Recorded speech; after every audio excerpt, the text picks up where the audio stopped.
Here in brief, let's outline the general structure of the papers. Part 1, the central and super-universes, speaks of the nature and attributes of the Universal Father and his two infinite equals in love, the Eternal Son and the Infinite Spirit, and their association in the Trinity.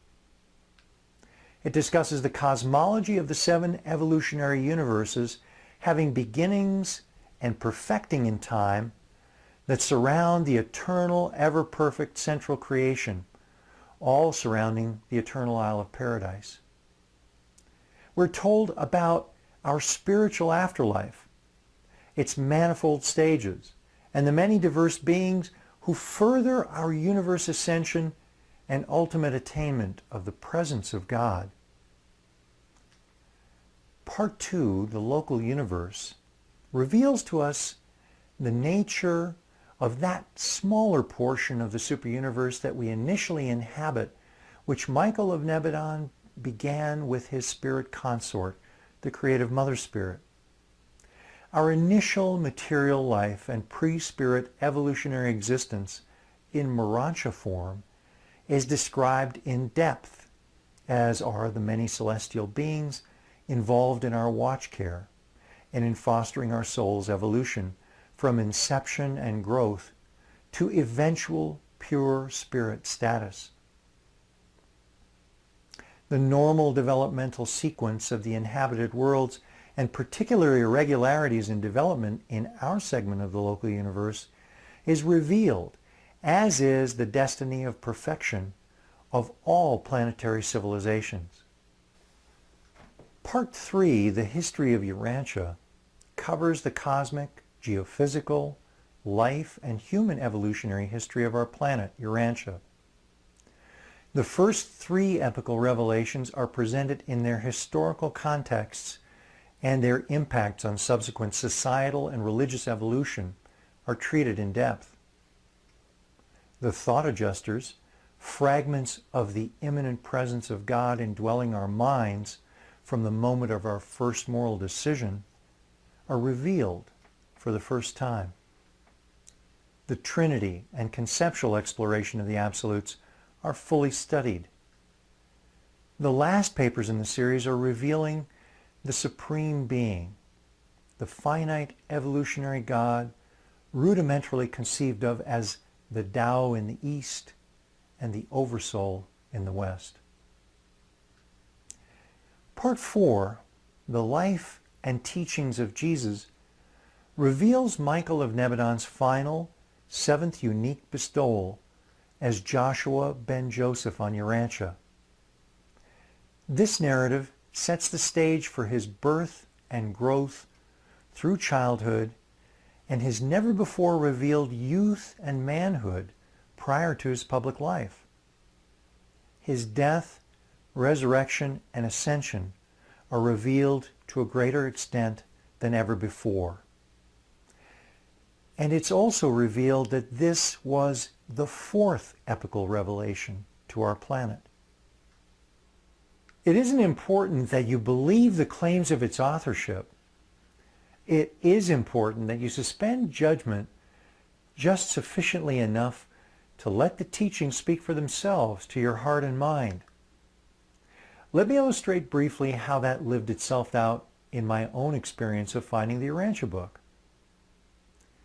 When first shown the Urantia Book, I was struck immediately in the listing of the titles of the papers with who the authors were purported to be. Divine Counselor, Perfecter of Wisdom, Chief of Seraphim, Mighty Messenger. They might just as well have said Mighty Mouse, a popular cartoon of my childhood, as have said Mighty Messenger. Who in their right mind would declare the author of a book they wish to be taken seriously Mighty Messenger, or Perfecter of Wisdom, or Chief of Seraphim for that matter? To a teenager, let alone an adult, that just sounded hokey. So why on earth did they do it?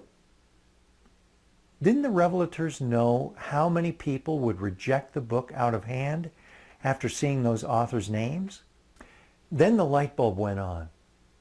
Ah, someone who prefers to declare the truth as it is and doesn't care if that's all it takes to distract me away from reading it myself and determining the veracity of the message on its own.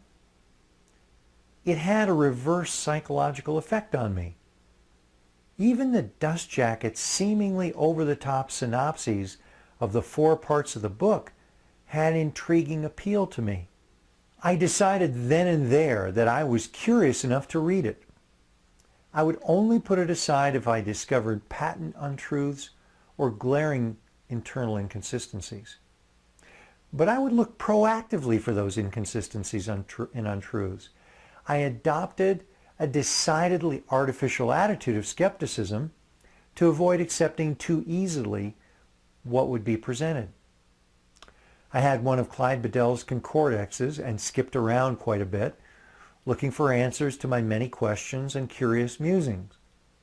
But early on, I intuitively decided there was an importance to the order in which the papers were presented, and so began a sequential reading from the foreword on.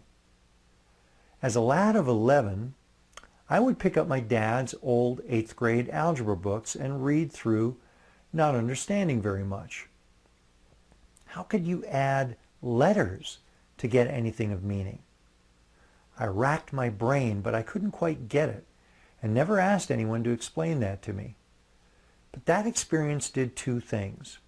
First, it developed a certain frustration tolerance. I could not understand something and still keep reading.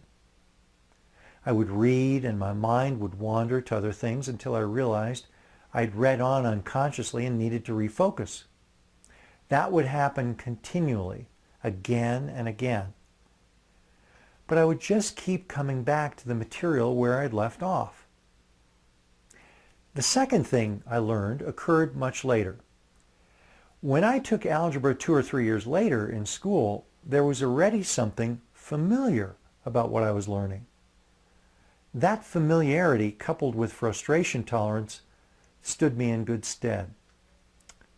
Guess what I experienced reading the foreword to the Urantia book? Exactly. So many thoughts would get launched that I would find myself returning to the same paragraph 4 and 5 times before reading on, because I couldn't remember what I just read. I would take breaks from my sequential reading frequently to pursue favorite topics and papers that captured my imagination. Who isn't a fan of paper 72, Government on a Neighboring Planet? I've reread that paper dozens of times. But I kept to the discipline of returning to where I left off in my sequential reading. Before long, paper 19 corroborated that practice. After viewing this video, I'd like you to take a look at paper 19, section 1, paragraph 5, and see if you think that passage supports this idea.